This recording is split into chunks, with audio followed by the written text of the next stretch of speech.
Hey, everybody, and welcome to another episode of the Chainsaw Reacts podcast, episode number 33. And today, guys, we are covering three topics, and those topics in order are number one, is Hayden Christensen reprising his role as Darth Vader in Star Wars Episode 8?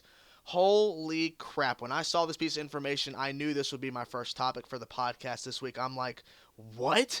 Anyways, we'll get to all that in a minute when we get to that first topic. Anyways, topic number two is going to be, should Marvel's Netflix characters appear in MCU films? Basically talking about, should Daredevil, Punisher, Luke Cage, Jessica Jones, all them Iron Fist, should they appear in the MCU films later on down the road? So we'll get to all that later and possibly talk about a little bit about potential movies they could possibly go in to do a film for the MCU. But anyways, we'll get to that in a bit. But the third and final topic will be Destiny the Taken King first impressions, basically giving my first thoughts about Destiny the Taken King, the expansion on the game Destiny. I've been playing it for a while. I've beaten most of the missions, I believe, and I've played a couple of the strikes, but I want to give you my basically impressions about what I think about the DLC and overall the feel of the game basically being revamped and all this added content. So anyways, let's not waste any time. Let's get to the first topic, which is Hayden Christensen reprising his role as Darth Vader in Star Wars Episode 8? When I first read this piece of information and was sawing it all over Facebook, everyone sharing it, and people were like, "Oh my God, are you for real? Is this freaking serious?" The first thought that ran through my mind was, "Oh my God, they're really not going. They're not giving up on the prequels, are they?" And then I had to process it a little bit more and really thinking about the whole idea of how this could work. I mean, because everyone was automatically assuming that that means Darth Vader is going to be revived and he's going to be in the sequel trilogy 7, 8, 9. He's going to be appearing. But then, if you think about it, if Disney and Lucasfilm decided we're going to bring back Darth Vader in Episode 8, that completely, in my personal opinion, destroys all of the new characters they're trying to introduce, both good and bad. Because basically now you're bringing back the Titan villain that basically sold Star Wars to the masses. This was the villain of the franchise for the first three films, and you're going to bring him back in front of all these other villains and all these other heroes they're trying to introduce. You're going to throw in a classic Titan. I just don't think it would work.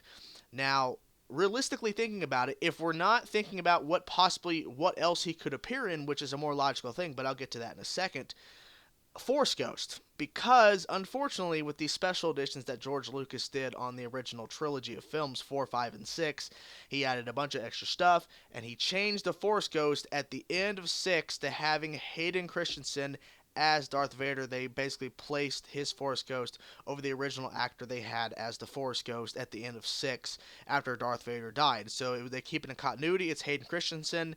There you go, which was really weird to watch it, but regardless, so I think Force Ghost is the most probable. If this rumor is true, I'm kind of hoping it's not. But if they really want to keep the continuity and all this kind of stuff, the Force Ghost would be Hayden Christensen. I guess for some reason, if the Force Ghost shows up to talk to Luke, because they kind of confirmed Luke is in Star Wars Episode 8. Sorry for the spoilers if you didn't know that, but it was all over the world of the internet. So if you didn't see it, then I'm sorry for the little spoiler there that he is appearing in 8. But I think that's a really good thing for people that we're getting Luke again in 8. So I would think that's the best possible way, because seeing that Darth Vader helmet in that trailer and for The Force Awakens, seeing the decrepit, like the freaking burnt helmet of Darth Vader, kind of lingers the fact that if Luke has it or if Kylo Ren, one of the new villains, has it, regardless, there's some sort of ploy. But I think that overall it's probably going to be a Force Ghost of Hayden Christensen as reprising his role as Anakin slash Darth Vader, basically just as Anakin, the Force Ghost. In Episode 8, it would just make a lot of sense for that. Now, here's something else that could be a possibility, because they're talking about it's rumored to be happening now, the way it's applied. Like, reading this, like, quote, a team in the UK are soon heading to the US to begin trading Hayden Christensen for a Star Wars Episode 8 appearance of some sort. Now, here's the thing. At the same time, when they're starting to do early shooting for Star Wars 8, I don't know if they're shooting right now, but supposedly they attempted to, or they have, or whatever, or something is shot.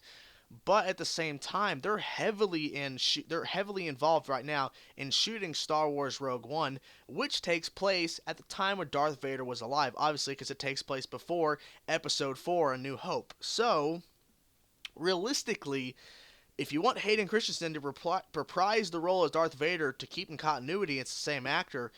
It would make more sense in Star Wars Rogue One because it's rumored he's going to be appearing in the film anyways. Now, if Darth Vader appears in Star Wars Rogue One and he doesn't take his helmet off and all that kind of stuff, because he takes his helmet off at the end of 6. But if he does not take his helmet off, you could cast that as anybody, because it's just going to be James Earl Jones reprising his role as the voice of Darth Vader. We all know that's going to happen. So it's not going to be Hayden Christensen being the voice of Darth Vader. But if he takes his helmet off and you see his burnt face and it's obviously Hayden Christensen and all that kind of stuff, then there you go. I guess that's the continuity. But that makes more sense to me, in my personal opinion, than him appearing in Star Wars 8, unless he is a Force ghost in Episode 8. There's the way I see it, it's not really, they haven't confirmed it, they haven't denied it. I don't think it's really been said, but a lot of speculation about what's going to be in 7 and what's the continuation of what they're going to be doing. I personally think Luke is going to be having some questions he wants to know about his father that no one can answer, because no one is alive right now that I know of that could tell basically him all the answers he needs to know. So I think there'll be some questions and some revelation of him. Maybe Luke runs into Kylo Ren, who finds the helmet of Darth Vader, and that's where all that comes to fruition, and they fight it out or something. And then in Star Wars 8, the continuation of the story, Luke, the Force ghost of Anakin, the Force ghost of his father, shows up, and it's Hayden Christensen, and he talks to his dad, essentially, as a Force ghost. That's the way I would see it if this rumor is true, but it makes more sense if Hayden Christensen reprises his role as Darth Vader in Star Wars Rogue One. That was set before Star Wars The New Hope, Episode 4. So I would say Rogue One is the best bet if this rumor is true. So everyone's been talking about that, the possibility of that. I mean, it's just, this internet rumor blew up so fast, and I think the reason why it did is because it's a prequel cast member that is possibly going to be returning to the universe. But look, if it was Ewan McGregor was reprising his role as Obi-Wan Kenobi in a standalone Obi-Wan film set for 2019 or 2020 or something, then the internet would be like, oh my god, I love this, yes, Ewan McGregor, yeah. But since it's Hayden Christensen, it's a very bad thing. People are like, oh no, oh my god, why? Why? Like, they're freaking losing their mind. People are like, I literally was reading comments when someone posted this on a Star Wars Facebook group I'm a part of. Someone posted the article, and literally there was a couple of comments, and all there were was capital N, and then all these O's, no. And people are losing their minds over this whole entire situation. But I'm looking at it at a bigger picture. So, in conclusion of this topic, it's crazy information, it's crazy rumors. Who knows if it's going to be confirmed or denied? Who knows if they're going to even mention it or even talk about the possibility of this? But it makes sense because the way George Lucas set it up, that Hayden Christensen is technically in continuity as the Force Ghost for Anakin / Darth Vader. So there you have it. So if he appears in 8, he's going to be a Force ghost. If he appears in Rogue One, it's going to be him as Darth Vader, obviously. But him returning as Darth Vader in a physical form in 8, ooh, that's pushing it. I think that's going to be a big mistake in my personal opinion. A lot of people might love it, and people might forgive the fact that there's some kind of crazy magic or some bullshit that they come up with to bring Darth Vader back. But in my personal opinion, not even seeing Episode 7, okay, not even seeing the new film, I can already tell you, the way they've set this up with all these new heroes, all these new villain characters they're trying to introduce and bring on this new threat, bringing back Darth Vader completely fucks up everything. I'm sorry for the language, because I usually don't curse a lot in these podcasts, but I really do think that's a very big problem if you bring back Darth Vader in a physical form in Star Wars 8, because you're basically saying, well, Kylo Ren doesn't matter. The new Emperor type character that I forget his name, the new Emperor character that Andy Serkis is playing, Who cares? Captain Phasma, if she's alive, I don't even know what's happening with that. Pfft, out the door. Because Darth Vader is back. No one cares about all these other villains. Darth Vader is the only one that matters. So let's not let that happen. Let's just do Star Wars Rogue One. Have Hayden Christensen reprise the role as Darth Vader. Have him reprise the role as the Force Ghost in 8 for a little bit. That's fine. Keep it simple. Don't overboard it and make him a physical Darth Vader in 8, and he's alive, and Hayden Christensen, he's back, it's Darth Vader, and he's fucking going crazy. No, let's not do that. I cussed again. But it is what it is. It's just a crazy rumor idea. Let's just, no, stop it. No. Anyway, so there you have it. So, take a sip of the drink, guys, and we'll continue on with the second topic, I literally was blown away by that damn news about Hayden Christensen. My God, I was like, oh, and then the internet was like, no, freaking out. Anyway, so let's get to the second topic, guys, which is, should Marvel Netflix characters appear in the MCU films? Now, obviously, this question has been going around forever, and I don't think I covered it in a podcast before, but if I have, I'm very, very sorry. But anyways, let's get into this topic. So, for me, thinking about it, because we have 4 major characters that are getting their own series. They're going to be coming together, obviously, for a Defenders mini-series, kind of like 8 episodes, or they might even expand it. We got Daredevil, Jessica Jones, Luke Cage, Iron Fist. Now, obviously, we have more characters. They've said they've casted Elektra, they've casted a Punisher, and I'm not sure what other they've casted other characters for the other shows, I believe. But those are the main ones. The main 4, obviously, the ones who are having TV shows, plus Punisher, plus Elektra. So the question is, without adding any more characters in, like just talking about those 6 main characters, should they appear in the MCU films? Should they have their own MCU films that are, obviously, because it's all connected? And my short answer is yes, some. Not all of them, obviously, and let me expand on that, obviously. Now, obviously, the answer could be simply, yes, all of them should appear in MCU films. But, realistically, when I'm thinking about it, we should keep some of the characters not a part of the overall arc of the films. Because when you look at it, Agents of S.H.I.E.L.D. literally has maybe a couple of cameos from MCU characters, but literally those, any characters from Agents of S.H.I.E.L.D. have not not appeared in the MCU films, simply because they want to keep the majority of it in the TV universe. It's all connected, obviously, but bringing on Quake, which is obviously, I forget the actress's name who plays the main girl in the Agents of S.H.I.E.L.D. They bringing Quake, as they call her now, into the MCU films would be going like, well, okay, well, this is cool and all, but yeah, not really. Stay in the TV. But for Netflix, I think it's different because the way they set up Daredevil. Now, we assume Jessica Jones might be in the same field as Daredevil in the sense of brutality and the violence and all that kind of stuff, but who knows, they might go in a different direction because we don't know the rating of the show. We don't know what directions or what they're going to be doing with the show. But the way that Daredevil's set up, I think that you could bring in a couple of those Netflix characters into the MCU films and add them in. I personally think out of the 6 that we've talked about, the 4 main ones getting shows and the 2 bonus ones that are really going to bring that have a lot of popularity, Elektra and Punisher, I believe that Daredevil, Punisher, especially Punisher, Elektra, maybe, yeah. Luke Cage, maybe. Jessica Jones, I don't know, because we have a Scarlet Witch. We could obviously have more female characters, but we're going to be getting some Inhumans in the Inhumans film that's going to have female characters. We're obviously getting Captain Marvel, the most badass woman of the galaxy. So I mean, I guess you could ask Jessica Jones, but we're filling up the universe with other females. Iron Fist, possibly, depending on what direction they go with that version of Iron Fist. But definitely 2 Daredevil and Punisher.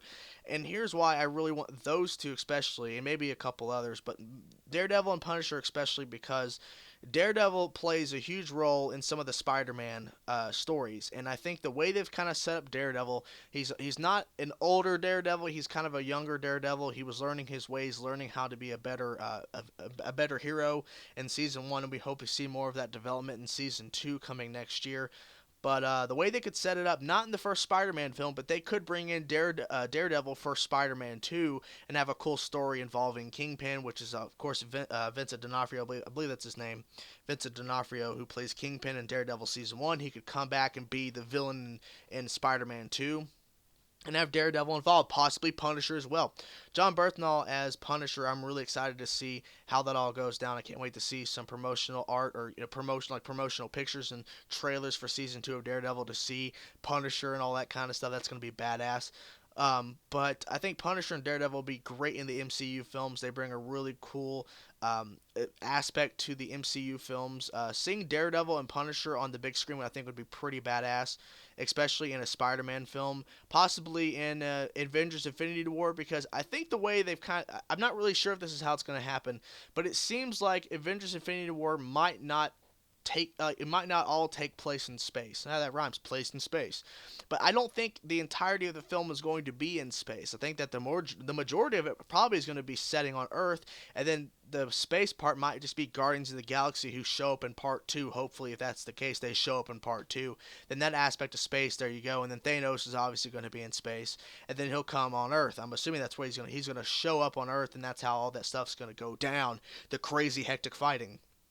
So if that's the case, and the way they're kind of setting up Avengers: Infinity War, they could easily bring in all of the Netflix characters as well, everyone to come in, all these Avengers, all these side characters from the Avenger main films, and bring them all in, so they could have all the Netflix characters that they wanted, really, and maybe even Agents of Shield. They might bring in Agents of Shield characters for the Avengers: Infinity War, depending on how they set it up, because the way it's sounding to me, Avengers: Infinity War is going to be bigger and more expansive, obviously, because it's 2 parts.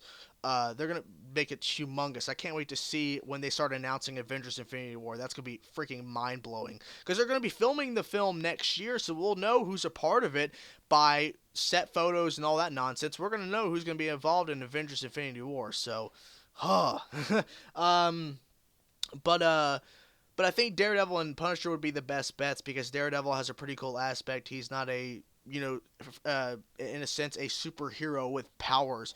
He's a guy who can fight in the streets. Punisher is the same way, except he has guns.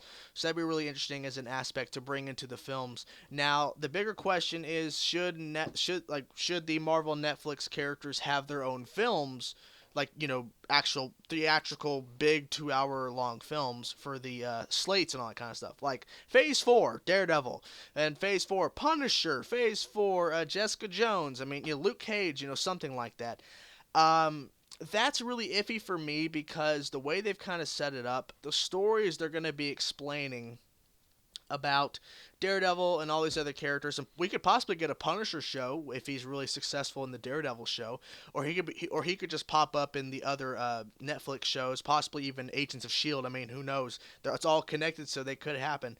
Now, having those Netflix characters make a film for a slate for the Phase 4 or Phase 5 slate, I really think it's best to keep them on the Netflix side of story, but bringing them in for like a side character that's a part of a film, and they're not the main character, but they're a part, like Avengers: Infinity War. Let's say Captain Marvel, they're gonna bring in Jessica Jones for Captain Marvel. Okay, cool. She's not the main, attraction of the film, but she's a part of it.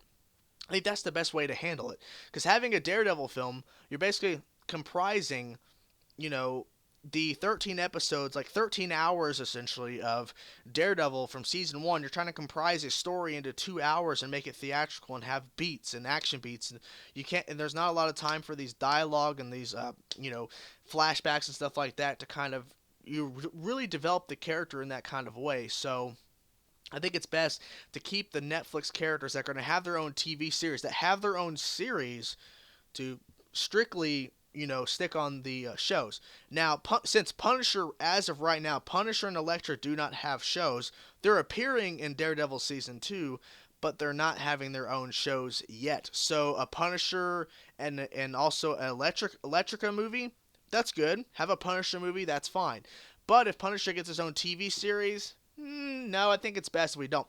Now, here's the thing. Could they have a Netflix exclusive movie, like a Netflix exclusive Punisher movie, that'd be interesting to see that kind of angle where Punisher's really successful. They don't want to spend 190 million or 150 million dollars for a Punisher movie, but they can make a Punisher movie for a couple $1 million or whatever price range, and they have a deal with Marvel because obviously they have these Netflix series going on these Netflix Marvel series. So they could sign a deal where Punisher is very successful and they want to try to do a Punisher Netflix exclusive movie. That'd be pretty badass. I mean, think about it. Punisher's really successful in season 2, and it goes off of the hits, and they could easily do a Netflix series, but they want to try a new angle and go with, okay, let's make a movie instead. They make a 2-hour movie. They have Daredevil show up. They have a couple other characters. Maybe they have a MCU film character that might show up for a brief scene or something, say like Spider-Man or something like that, and Tom Holland shows up as Spider-Man. They'd be pretty badass. It's a 2-hour film with Daredevil, or an hour and a half or hour 45 minutes, something, a movie lengthwise, an actual live action Punisher movie that's Netflix exclusive and all this kind of stuff. That'd be pretty awesome. I think that'd be a cool angle. Now, for a theatrical release, I don't think so because, I mean, the Netflix series are kind of built to have an audience on Netflix and then possibly an audience from they might release them on DVD releases as well. So it's obviously the audiences are there. The audience loved Daredevil season 1, but I mean, if you make a movie about that Daredevil, I mean, that means you're taking up a slot for the MCU films, and it's not like Captain America is doing a film and he's going to come do a TV series. It's not working like that. So in conclusion, the Netflix characters from Marvel could show up in the MCU films, not star as a film. So Punisher shows up in Captain America 4, but Punisher does not have a movie. I think that'd be best if that was not the case. The best case scenario is just having these characters appear aside. And if they go for a whole deal of making a Netflix exclusive movie with some of these characters, that'd be interesting, but it's best to keep it that. If they're going to be starring in a movie, no theatrical release, just Netflix exclusive plus DVD or Blu-ray sales or online demand sales or whatever like that. So there you have that. That's basically what I wanted to get to. But it's a pretty interesting thing to think about because it's all connected, so they could do anything they really want with this whole aspect. So anyways, take a sip of the drink. We'll get to our third and final topic, guys, and we'll be done with this podcast. The voice is going. Gotta push ahead, as they say. Third and final topic, which will be Destiny the Taken King first impressions. Basically impressions, my overall thoughts really, because I've been playing it for quite a while. So let me first off by saying this.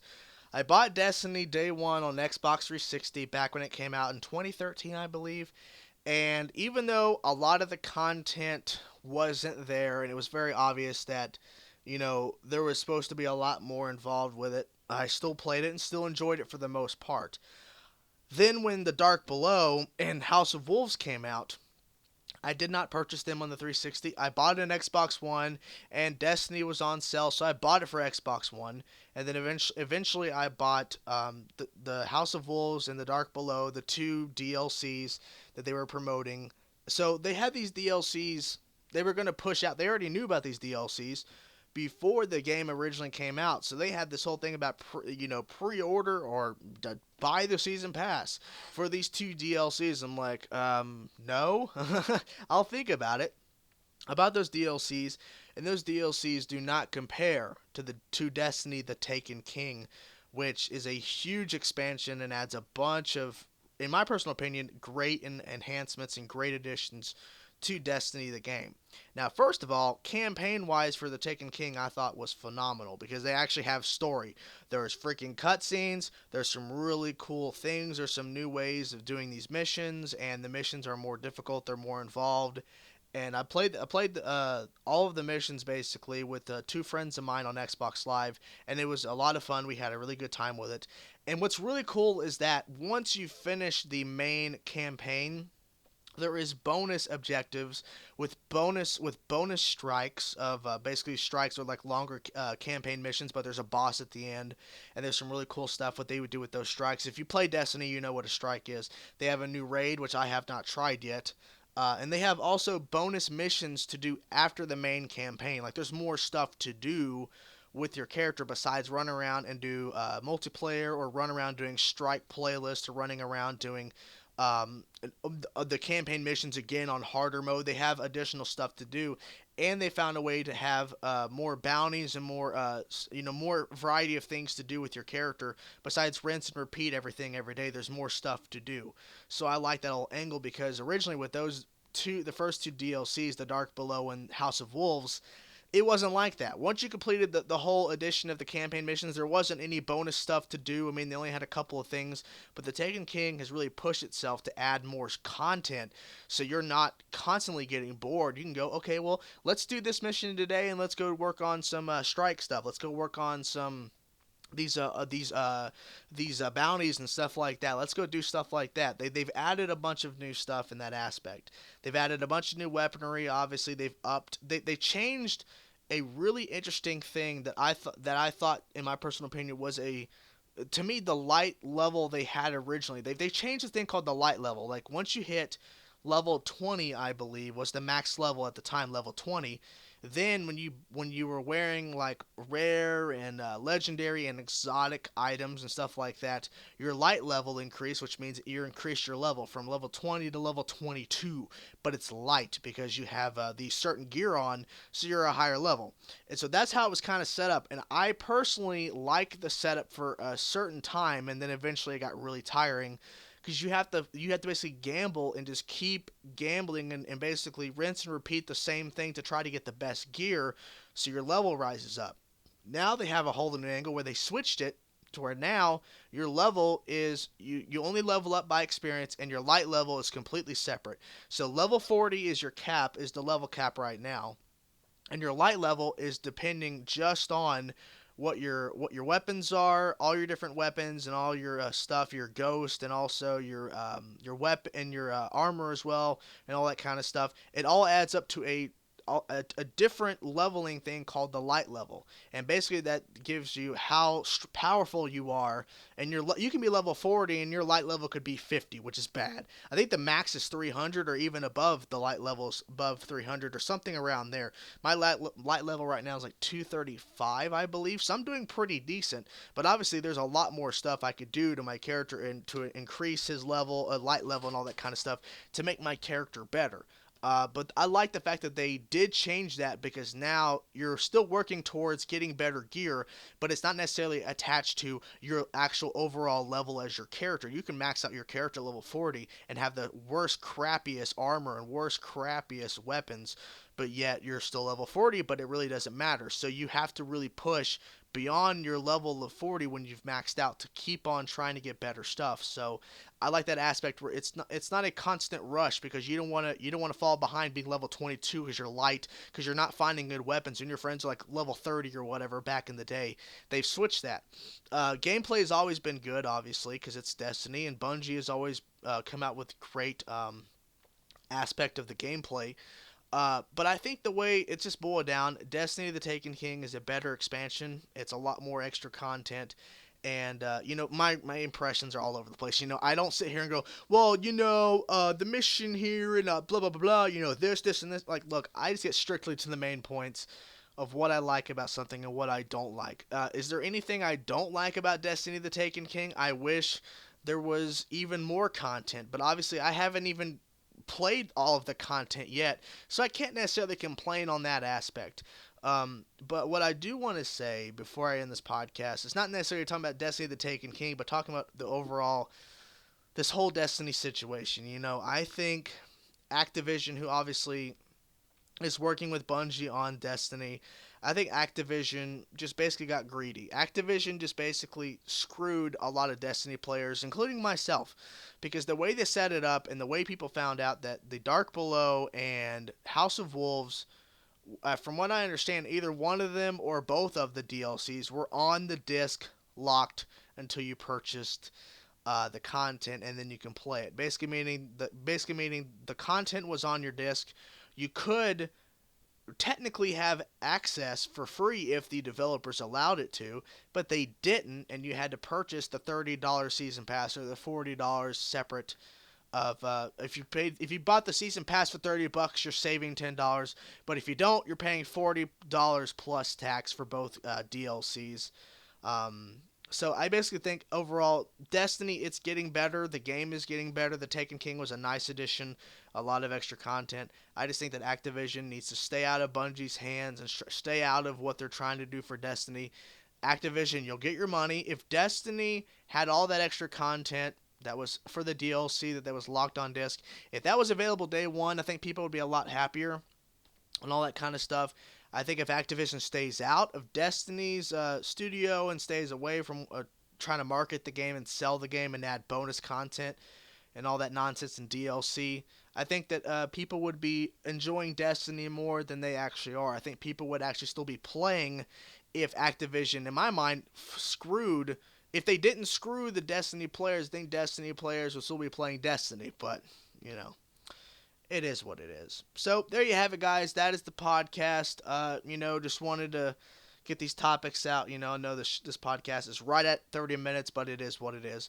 So let me know, guys, in the comment section below your thoughts about, the Hayden Christensen rumor about appearing in Star Wars 8. Let me know your thoughts about the Netflix Marvel stuff. If you want to see them on the big screen, you want to see them do Netflix exclusive movies. And if you've played Destiny the Taken King, let me know in the comment section below your thoughts and impressions about that as well if you have. Also, guys, check out past podcasts if you have not. Make sure you check those out. There'll be a link to all of them in the description. Thank you guys for watching or listening, essentially, to my podcast. Peace out, guys.